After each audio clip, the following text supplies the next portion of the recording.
وبه نستعين على أمور الدنيا والدين. أشهد أن لا إله إلا الله الملك الحق المبين، وأشهد أن محمدا عبده ورسوله الصادق الوعد الأمين.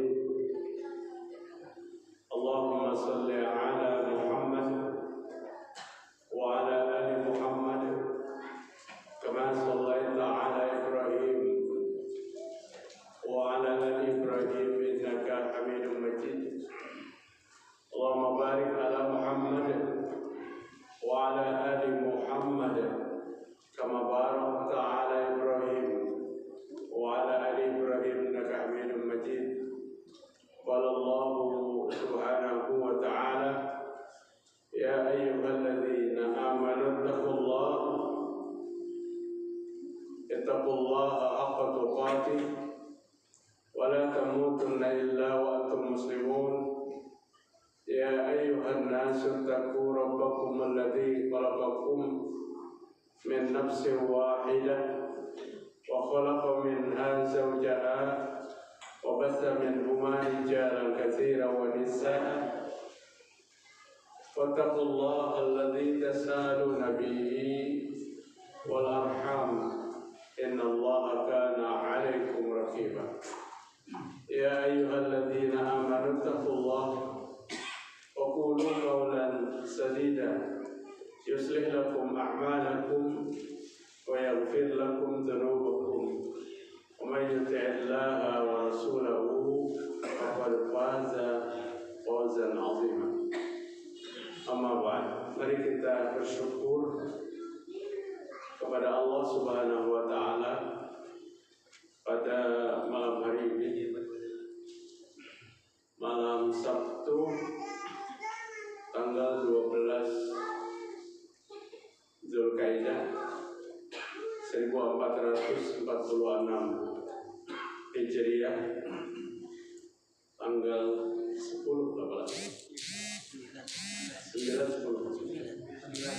9 bulan Mei 2025.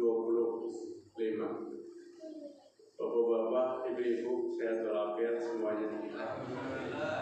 Alhamdulillah. Awas kada bertemuan, Pak. Kalau kada salah bisa 3 bulan ya, bulan keempat. Alhamdulillah kita dapat Allah pertemukan lagi dalam suasana salat berjamaah, salat maghrib dan salat isya insyaallah yang kita laksanakan berjamaah. Mudah-mudahan segala amal-amal kita diterima Allah Subhanahu wa Ta'ala. Mudah-mudahan segala kesalahan, segala dosa-dosa kita diampuni oleh Allah Subhanahu wa Ta'ala. Bapak-bapak, ibu jamaah Masjid Al-Azhar rahimakumullah, dalam memegang teguh Islam sebagai agama kita dituntut keistiqomahan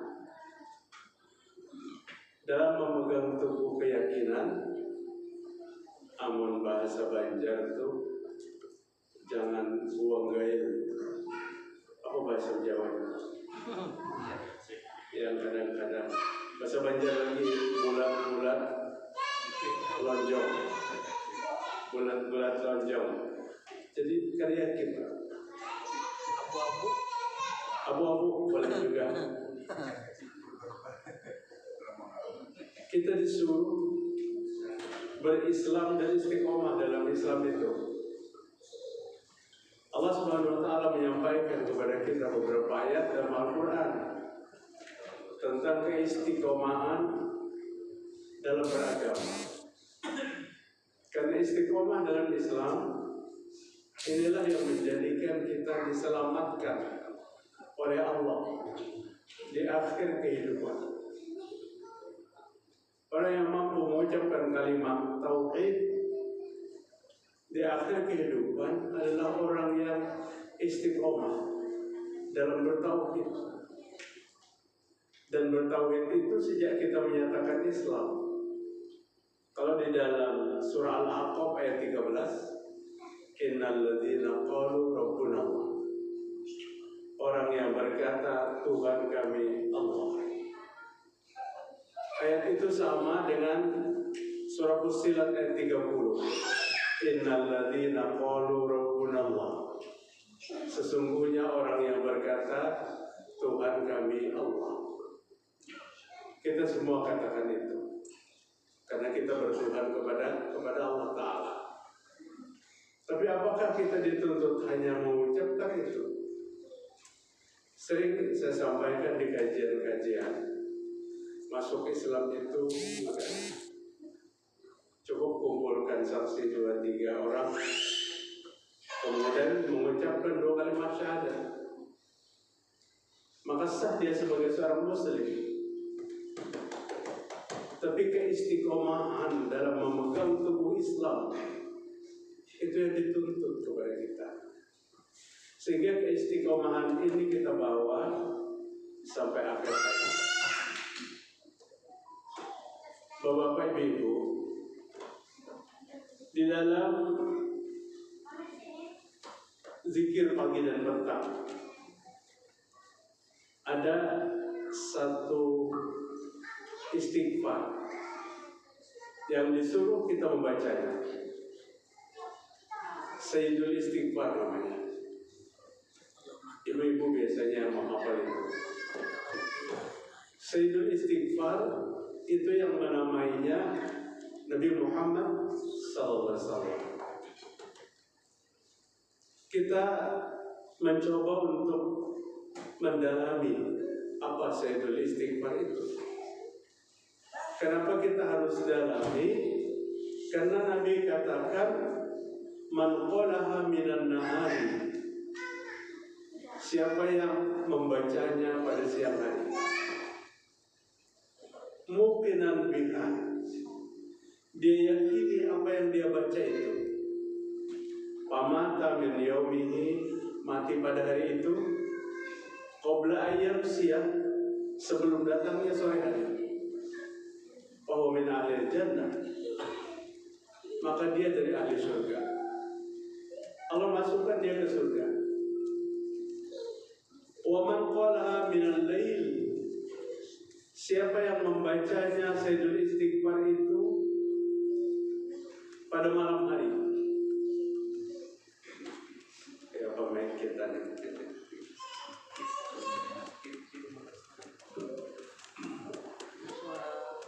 Kalau aja. Wa man qalaha minal lail, siapa yang membacanya pada malam hari,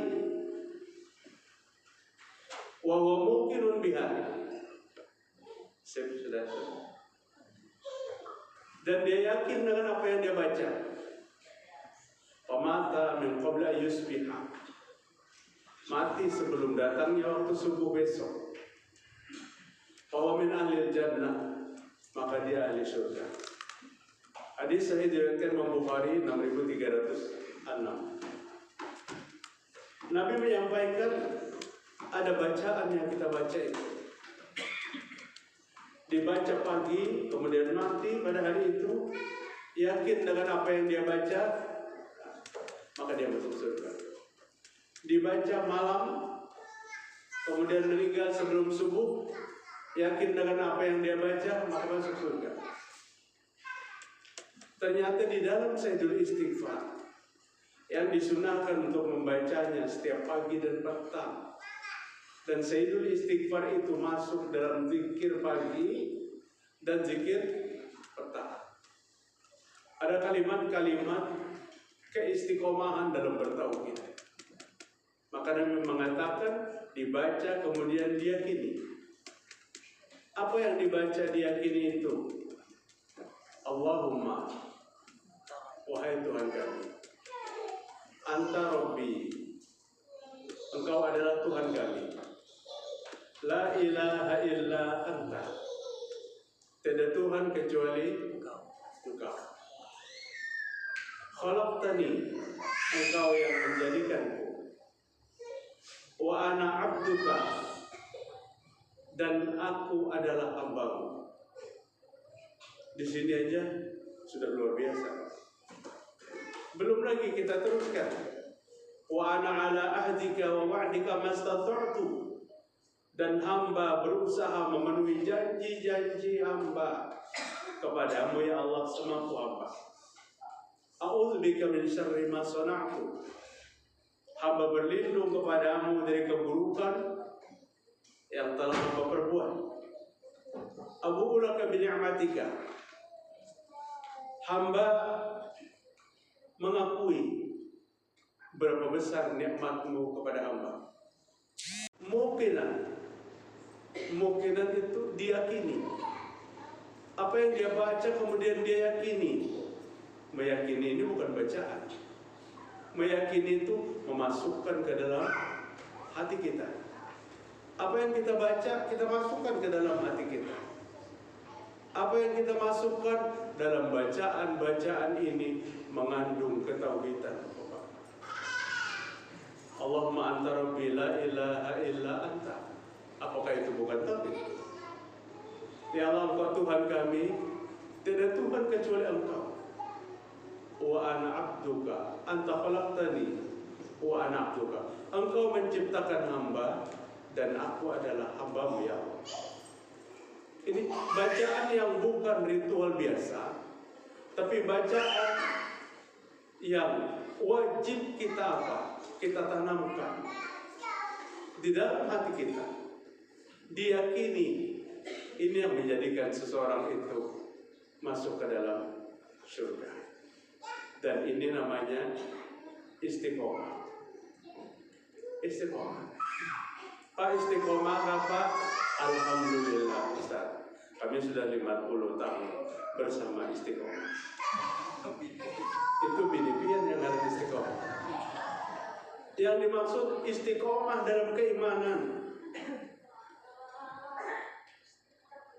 Mudawamah masih bahasa Arab.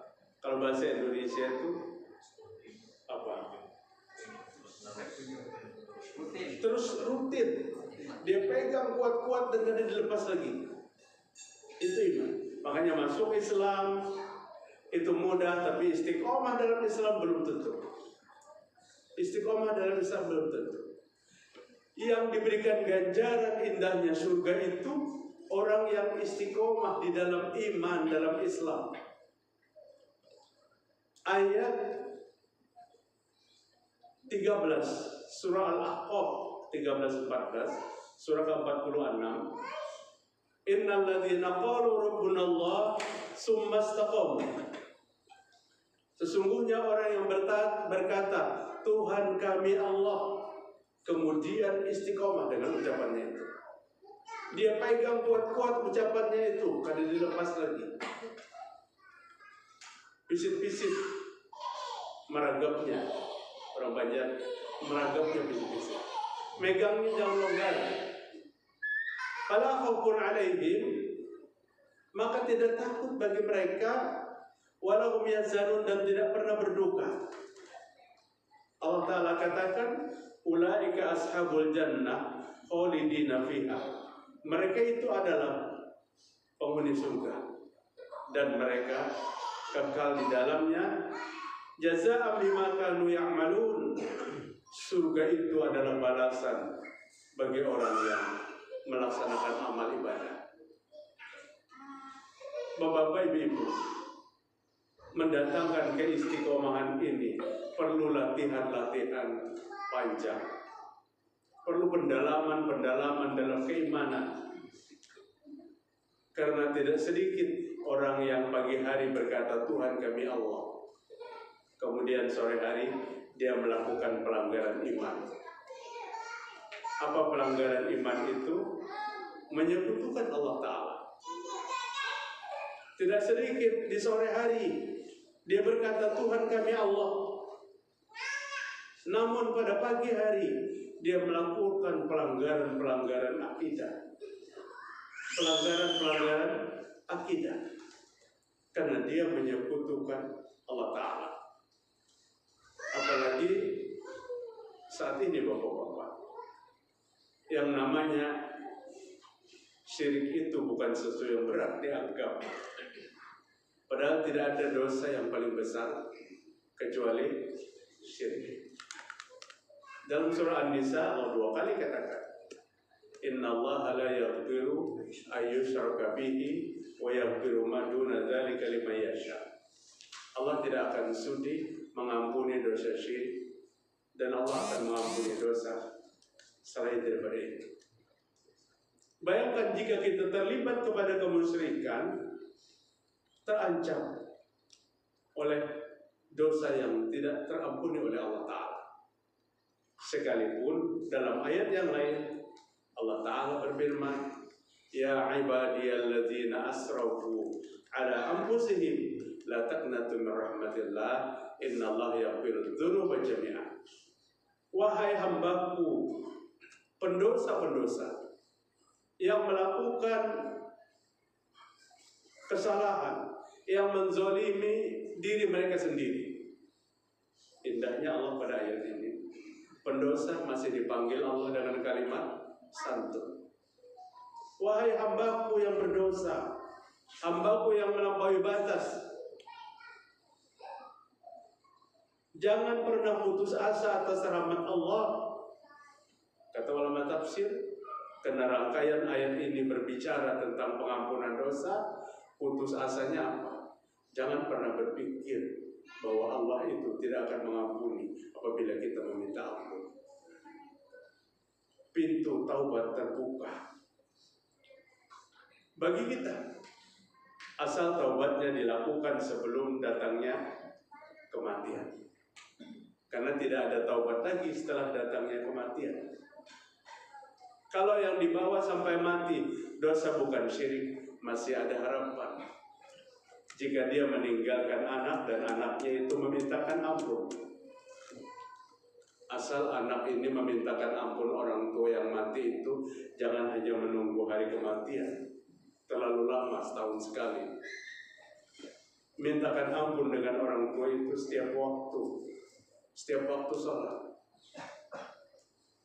Doanya pun Allah yang membuatkan agar kita tidak salah dalam membacanya. Apa doanya? Rabbighfirli wa liwalidayya warhamhuma kama rabbayani shaghira. Itu asli dari Al-Quran. Allah titipkan kepada kita hari ini untuk mendoakan orang tua kita, baik yang masih hidup ataupun yang sudah meninggal dunia. Dengan doa yang banyak mengangkat derajat orang tua kita di surga. Min aina hadza ya Allah? Pada saat orang tua kita ditempatkan di surga yang indah itu, pakaian surga yang luar biasa bagus, makanan-makanan surga, sehingga beliau bertanya, dari mana ini ya Allah? Dia tahu bahwa banyak dosa yang dia miliki, banyak perintah Allah yang terabaikan di waktu itu, tapi dia dihormati. Allah yang menjawab pertanyaan kedua orang tua itu. Apa kata Allah Ta'ala?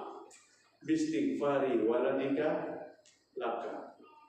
Ini karena permohonan ampun anak-anakmu kepadamu dari dosamu, hai orang tua. Anak yang mau memintakan kepada Allah untuk orang tuanya, maka dosa orang tuanya diampuni. Asalkan dosa yang terbawa setelah mati itu bukan dosa syirik. Itu maksudnya. Kalau dosa syirik, kadang ada yang bisa memintakan ampun.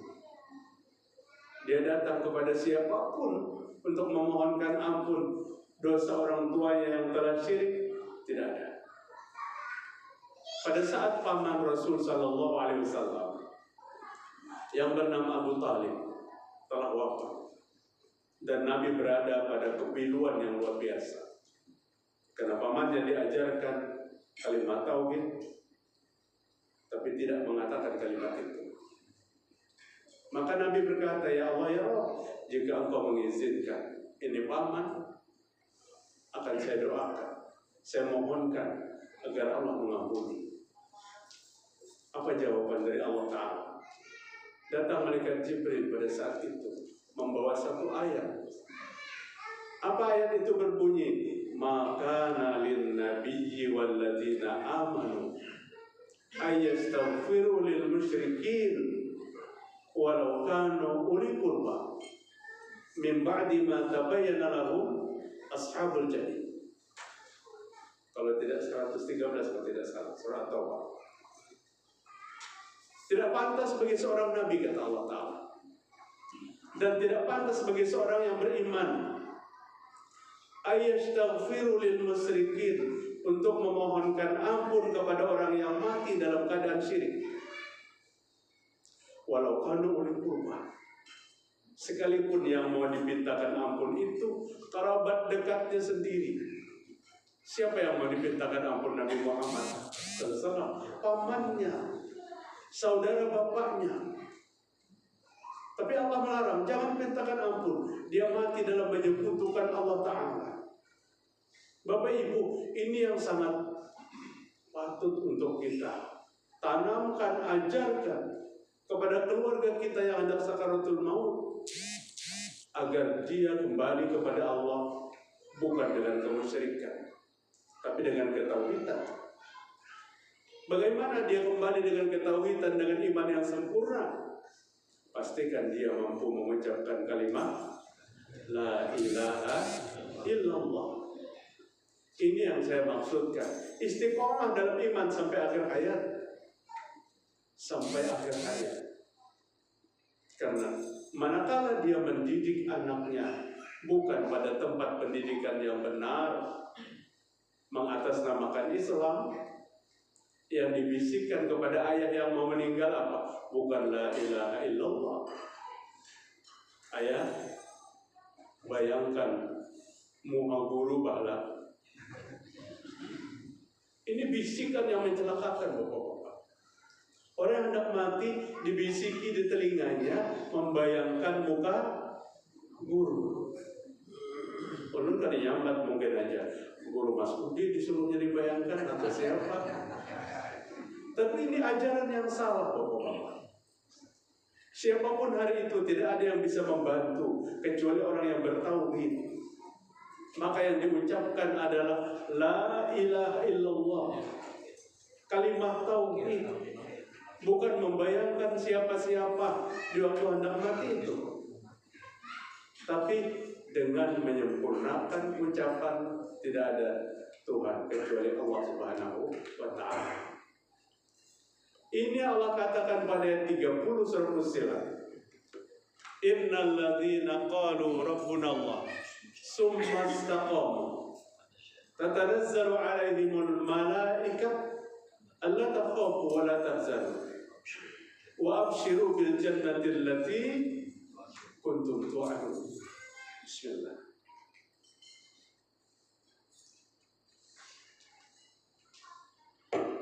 Orang yang berkata Tuhan kami Allah Ta'ala, semua kita mengatakan itu. Paling tidak batin kita, hati kita.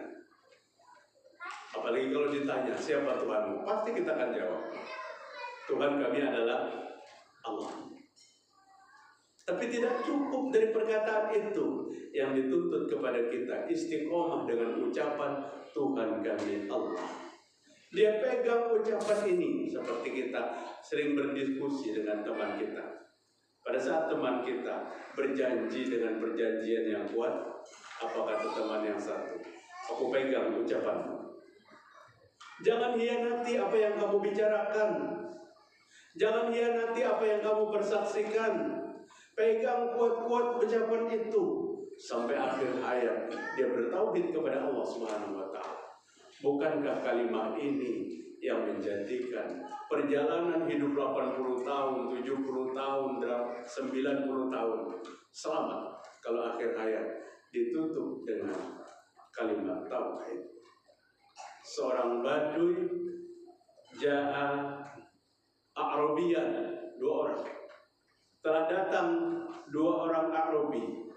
Hadis itu menyebutkan kalau A'rabi itu pasti Arab desa. Telah datang Arab dari desa kepada Nabi sallallahu alaihi wasallam, 2 orang. Wa qala ahaduhuma Yang satu berkata, "Ya Rasul, ayyun nasu khair." Wa qala al-akhar, "Ayyul amalul khair." Yang satu bertanya, "Ya Rasul, manusia yang baik itu seperti apa?" Yang satunya bertanya, "Amal yang baik itu seperti apa?" Pertanyaan yang tidak sulit memahaminya. Dan yang datang orang desa. Nabi itu mengkondisikan jawaban yang mudah dipahaminya. Dan itu kita mudah juga memahami jawaban itu. Apa kata Nabi? Khairun nas man tala umruhu wa hasuna amaluhu. Manusia yang baik, manusia yang umurnya bertambah tua dan amalnya bertambah bagus. Rupanya Anda orang yang makin tua, makin tidak bagus. Karena ini ciri orang yang baik, orang umurnya bertambah, tapi amalnya bertambah bagus. Itu manusia yang baik. Kata siapa? Kata Rasul Sallallahu Alaihi Wasallam. Artinya hadis ini kita bisa ukur ke dalam diri kita hari ini. Apakah kita termasuk orang yang bertambah baik atau bertambah parah? Ada orang yang tua tapi perbuatannya bertambah rusak. Dulu taat kepada Allah, dulu bertauhid kepada Allah, dulu jauh daripada syirik. Hari ini karena salah dalam memilih pergaulan, dia terjebak kepada paham-paham yang mensekutukan Allah Ta'ala. Dia terjebak kepada amal-amal yang diajarkan Nabi Muhammad Sallallahu Alaihi Wasallam. Bukankah ini bahaya dalam kehidupan? Itu ditinjau dari segi akidah dan amaliyah. Belum lagi ditinjau dari paham ibu-ibu. Ibu-ibu ini punya paham yang mengatakan ada orang tua itu makin tua makin tidak bagus. Tua-tua, yaitu paham aja bapak-bapak. Tua-tua keladi. Keladi itu identiknya bukan enaknya tapi gatalnya. Makin tua makin gatal. Insya Allah kita tidak apa, insya Allah. Nah, kemudian Nabi menjawab Arabi yang satu, Badui yang satu. Ayyul amalul khair, amal yang paling baik apa? Antufariqu minan dunya walisanuka ratabun bidzikrillah. Amal yang paling baik itu di waktu kalian melepaskan dunia ini, bibirmu basah berzikir kepada Allah Ta'ala. Orang yang istiqomah dalam ucapan Tuhan kami Allah diucapkan di detik-detik terakhir dari kematiannya, kehidupannya. La ilaha illallah. Abdullah bin Amr bin As menyaksikan ayahnya sudah mulai napasnya terpotong-potong, berbicaranya terbata-bata. Kematian dekat sekali dengan ayahnya. Sahabat Nabi ini, Amr bin As pernah menjadi gubernur Mesir. Sahabat yang bertanya sebelum masuk Islam, "Ya Rasul, sebelum saya masuk Islam, saya bertanya," kata Amr bin As, "karena saya dulu di waktu sebelum Islam, pada hari tak pemaksiat. Saya lakukan segala kemaksiatan. Bagaimana tuh kemaksiatan di waktu belum Islam? Pada saat hari ini saya masuk Islam." Maka Nabi menjawab kepada Amr bin As, "Ala ya'lamu annal Islam yahdimu ma kana qablahu." Amr, engkau tidak tahu sesungguhnya Islam itu menghapus kesalahanmu yang telah lalu. 60 tahun usiamu dalam berlumuran kemaksiatan, kemudian kamu hijrah menjadi seorang muslim. Maka pindahnya ke dalam Islam itu menghapus kesalahanmu yang telah lalu. 60 kemudian dia masuk Islam, 61 meninggal. Berapa tahun usianya itu? Satu tahun, Pak. 1 tahun usianya itu dihitung. 60 tahun sudah bebas. Itu mulianya Islam dalam agama kita. Maka Rasulullah SAW mengatakan, apa kata Nabi? Innamal a'mal bil khawatim. Sesungguhnya amal itu dicatat dari penutupan. Dari penutupan. Kalau bapak-bapak mungkin duduk di depan televisi menonton sinetron ibu-ibu, mungkin, maaf Pak, belum televisi, cuma mencontohkan aja. Di rumah memang ada televisi. Mencontohkan, pada saat menonton sinetron itu, yang sampean cari apa? Terakhirnya, kuncinya, pasti jagonya menang. Kan? Endingnya yang dicari. Kehidupan manusia itu yang dicari endingnya. Terakhir dari kehidupan. Apa yang dia lakukan? Terakhir dari kehidupan. Nabi berkata itu sahabat yang ikut berperang dan berkecamuk dalam peperangan itu. Tahukah kalian? Dia akan mati dalam keadaan kekafiran. Dia akan masuk nerakanya Allah Ta'ala. Ada salah seorang sahabat yang Nabi beritahu tentang itu. Dia mulai meneliti kehidupan sahabat itu. Dia adalah orang yang taat, ikut berperang, membantu agama. Oleh orang-orang kafir ini dianggap ancaman, maka dihadapi oleh beberapa orang. Dikeroyok. Kalau dikeroyok itu hantu mati. Setelah dikeroyok, diambruk, gugur. Bacokan pedang, ujung tombak, dan senjata-senjata yang lain bersarang di badannya. Di medan peperangan, dia meraung-raung kesakitan, tidak mampu lagi menahan sakitnya itu. Saudara, sahabatnya yang Nabi katakan rahasia itu, dia mengamati. Pada saat detik-detik terakhir dari kehidupannya, dan dia tidak mampu lagi menahan sakitnya, maka diambilnya pedangnya, ditusukkannya ke jantungnya, dan mati pada saat itu. Artinya mati dalam keadaan bunuh diri. Padahal jika dia bertahan, maka mati dalam keadaan husnul khatimah, orang mati syahid. Ini yang Nabi katakan, amal manusia dihitung terakhir. Dan kita semua yang hadir di sini, semuanya menyelesaikan sisa umur.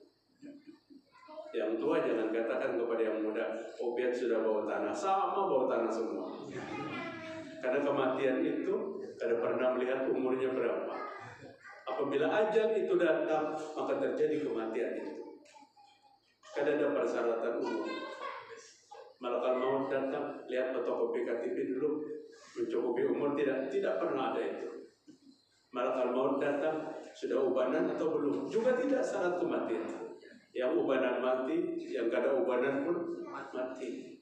Jadi kematian itu pasti datang. Artinya manakala kematian itu pasti datang, persiapan untuk menguatkan iman di akhir hayat.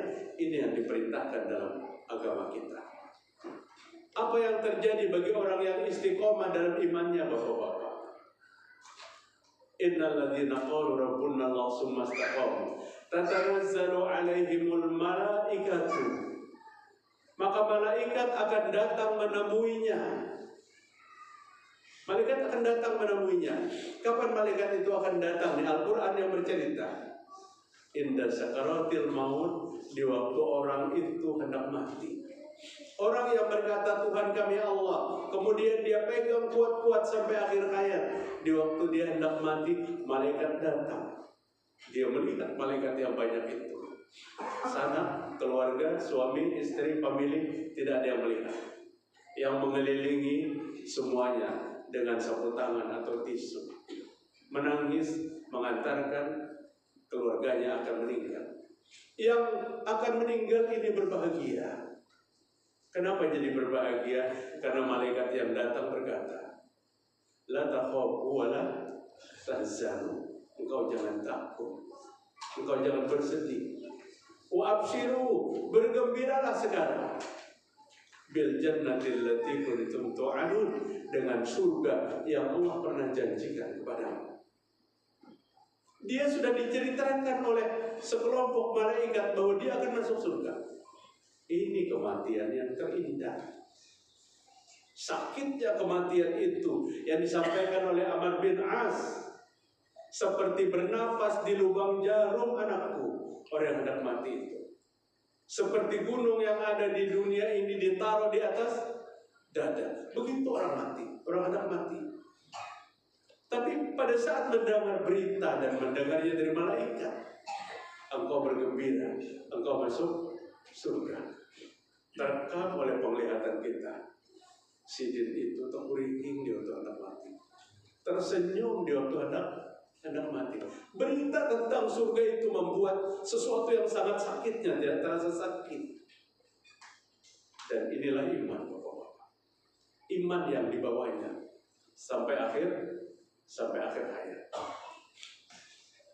Adapun orang yang mati tanpa iman, maka mati itu dalam keadaan gelisah, dalam keadaan su'ul khatimah, kematian yang paling buruk. Dan itu terjadi, bahkan terjadi kepada orang yang sebelumnya beriman, tapi akhir hayatnya su'ul khatimah. Pada saat Allah mencabut keimanan.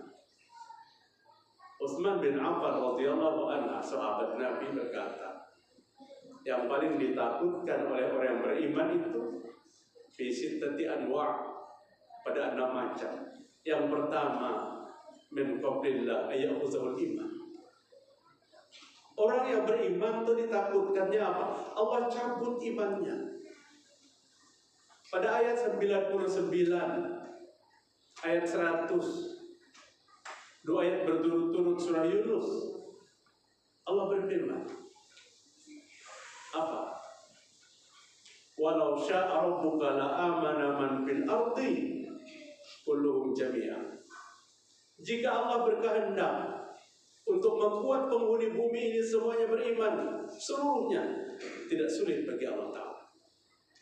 Yang di benua-benua kafir sana, benua Afrika, benua Eropa, di Cina, di Jepang, di seluruh dunia, Allah jadikan semuanya beriman. Sesuatu yang tidak sulit, mudah bagi Allah Ta'ala. Dan pada ayat 100 surah Yunus, Allah katakan, wa ma kana li nafsin an tu'mina illa bi idznillah.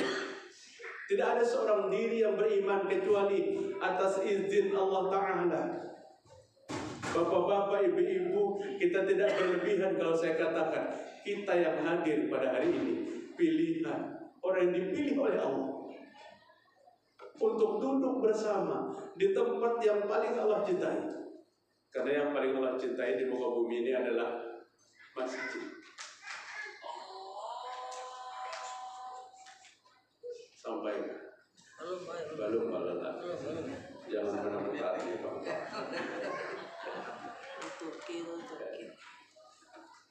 Jadi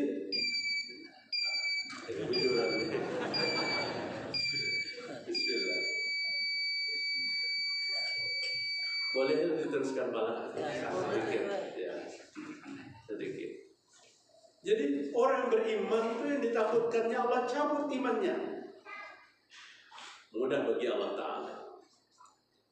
Orang yang ahli Al-Quran pada zaman Nabi berkata, di antara kalian yang hadir nanti ada yang gigi gerahamnya sebesar gunung Uhud di neraka. Semua sahabat menggigil dengan berita itu, takut dengan berita itu.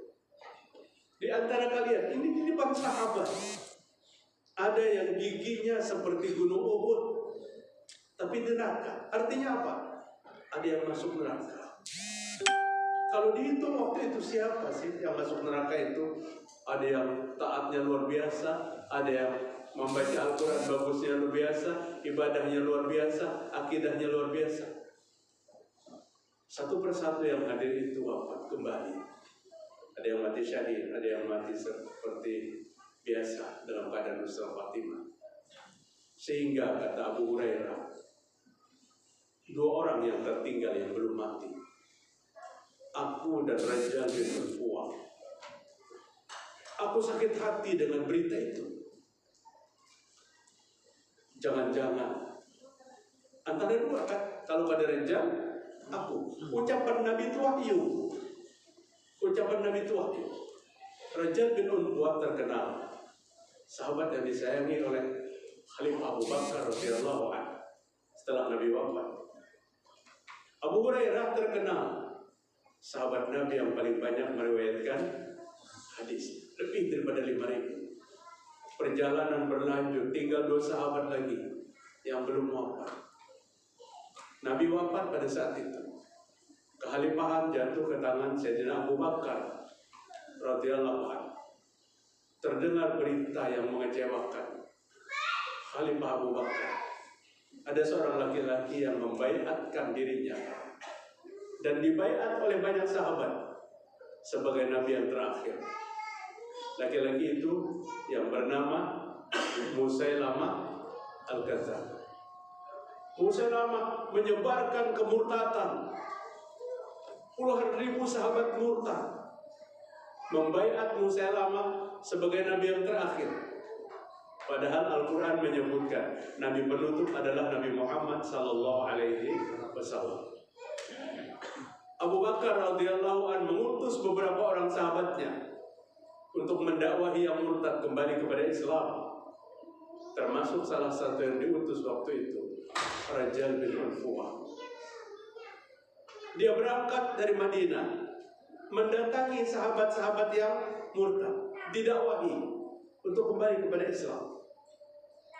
Tapi yang terjadi apa? Rajal bin Unfuah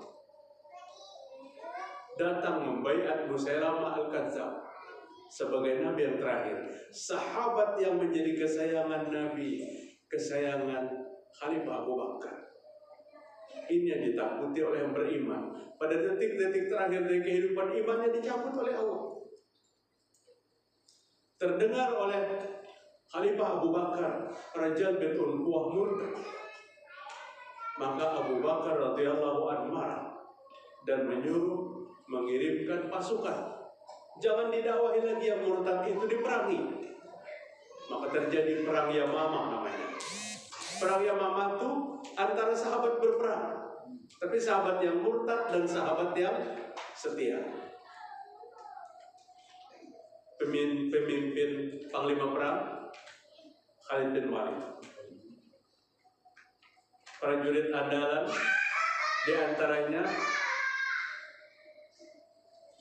adik kandung Umar bin Khattab dan Wahsy bin Harb, seorang laki-laki berkulit hitam yang dulu pada perang Uhud membunuh paman Nabi. Masuk Islam tahun ke-10 Hijriah atau tahun ke-8 Hijriah, maaf.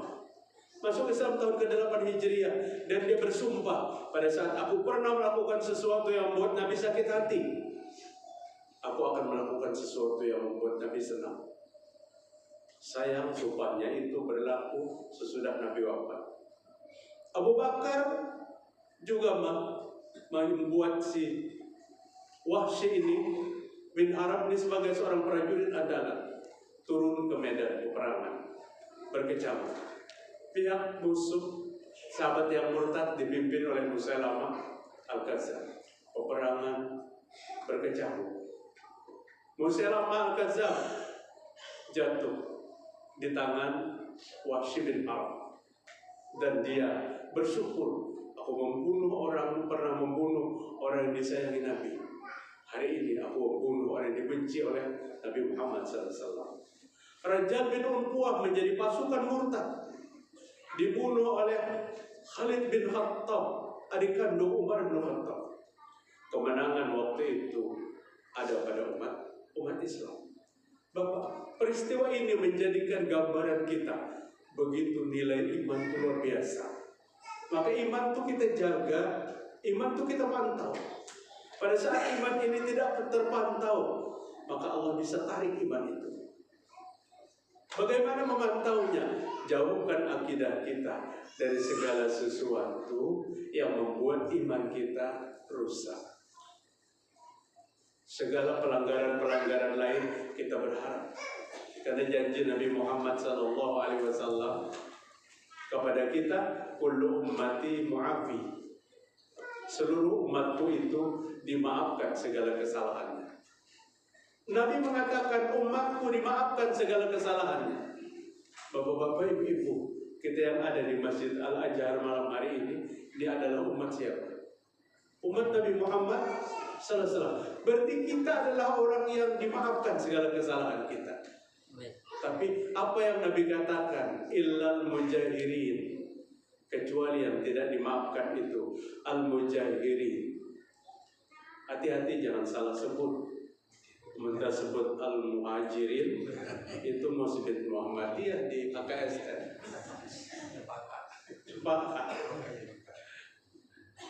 Al-mujahirin itu tidak dimaafkan. Pintu taubat tertutup. Selain terbuka pintu taubat itu, wa inna minal mujahirah. Nabi menjelaskan apa yang dimaksud mujahirin itu. Seseorang yang melakukan perbuatan yang bejat pada malam hari, melakukan pelanggaran dan kemaksiatan yang besar pada malam hari, sebelum terbitnya matahari di pagi hari, dosanya itu diampuni oleh Allah, aibnya ditutup oleh Allah Subhanahu wa Ta'ala. Pada saat pagi hari, dia datangi temannya, handai talannya, dia berkata, ambil tulbari hatta kaza wa kaza. Temanku, tetanggaku, tahukah kalian tadi malam aku melakukan seperti ini. Dia bercerita bangga dengan kemaksiatan itu di pagi hari. Maka kata Nabi, inilah mujahirin, orang yang berbangga dengan kemaksiatan, orang yang mempersaksikan kemaksiatan itu di hadapan orang banyak. Bapak, ini ada pada zaman Rasul yang disampaikan ini. Bayangkan seperti hari ini, ada seorang yang bercerita tentang kemaksiatan itu di muka kamera, ditonton oleh jutaan manusia di televisi, dan dia terkekeh-kekeh dengan kemaksiatan itu. Nauzubillah min dzalik. Orang yang bangga dengan kemaksiatan, maka tidak akan dibuka pintu taubatnya. Yang seharusnya Allah malam harinya sudah mengampuni dosanya, tapi pagi hari pintu taubat tertutup. Maaf bapak-bapak, kenapa saya katakan kita? Karena Allah juga Tuhan. Kita sama-sama Tuhan. 60 tahun lebih usia kita. Kita yang berusia tua ini, jangan apa yang kita ucapkan kepada anak-anak remaja menjadikan kebangkitan kembali untuk dia melakukan kemaksiatan. Segala kesalahan kita masa lalu kita tutup rapat-rapat. Boleh kita utarakan kepada Allah karena untuk memperkuat taubat kita, memperkuat minta ampun kita. Tapi kepada siapapun kita pernah melakukan kemaksiatan, jangan pernah kita ceritakan. Kepada istri, jangan pernah bercerita. Itu cukup urusan kita dengan Allah yang Maha Pengampun. Dengan Allah yang Maha Pengampun. Ada orang tua yang rupanya gerah di rumahnya, lalu turun dari rumah. Malam hari, tengah malam, menemui anak-anak remaja duduk di pinggir jalan di kursi panjang. Di tangannya ada sebotol minuman keras, satu persatu. Si kakek yang datang dia berkata, "Uyuh buat kamu, minumnya sebotol." Ini kan sudah berbahaya. Kenapa jadi yang lain? Aku bahari dulu seperti minumnya. Dihadapi hanya 2 orang, 3 orang. Apa ucapan ceritanya dia menyelamatkan? Membangkitkan kemaksiatan itu kembali. Ini potongan manusia yang tidak terbuka pintu taubatnya. Jangan berbangga dengan segala kesalahan. Dan kita jujur kepada manusia itu yang tidak bersalah. Manusia yang baik bukan yang tidak bersalah, tapi yang mampu memperbaiki kesalahan. Kenapa Umar bin Khattab radhiyallahu anhu Nabi katakan, jika ada orang yang diangkat menjadi nabi setelahku, maka Umar nabi berikutnya. Artinya saking Nabi mengharap dan melihat kebaikan Umar bin Khattab radhiyallahu anhu. Padahal Umar itu siapa sebelum masuk Islam? Penyembah berhala. Penyembah berhala. Nyawa dan jiwa manusia terlalu murah di hadapan Umar. Apabila Umar itu marah, selalu diselesaikan dengan apa? dengan pedang. Kronologis keislamannya pun turun dari rumah dengan pedang terbuka. Siapa yang ingin dibunuhnya waktu itu? Nabi Muhammad Sallallahu Alaihi Wasallam. Nabi Muhammad Sallallahu Alaihi Wasallam. Artinya Umar seorang penjahat sebelumnya. Tapi pada saat dia hijrah, dia taubat, dia minta ampun, dia masuk Islam, dia menjadi orang yang paling mulia.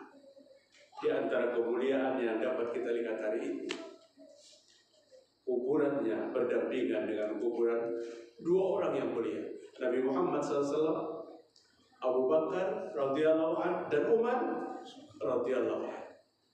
Umar mati dalam keadaan syahid.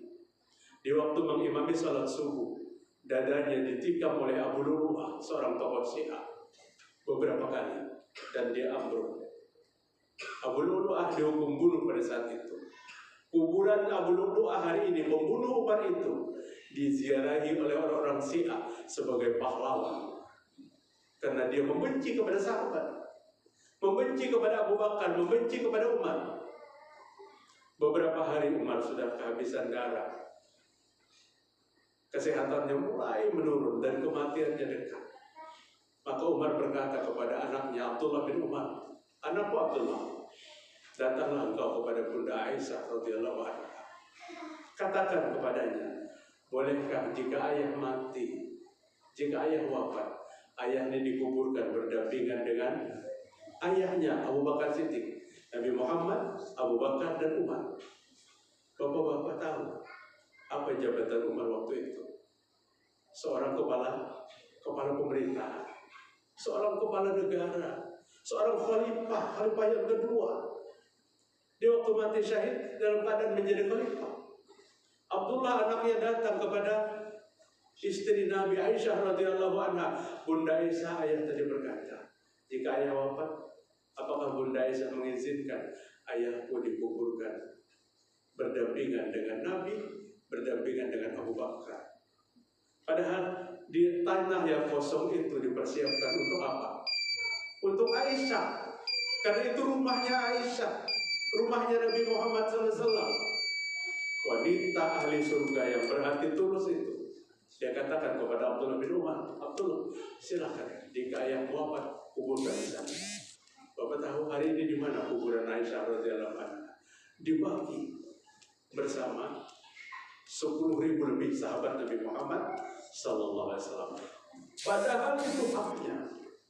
Dan Umar diberikan izin untuk apa? Untuk dikuburkan di tempat itu.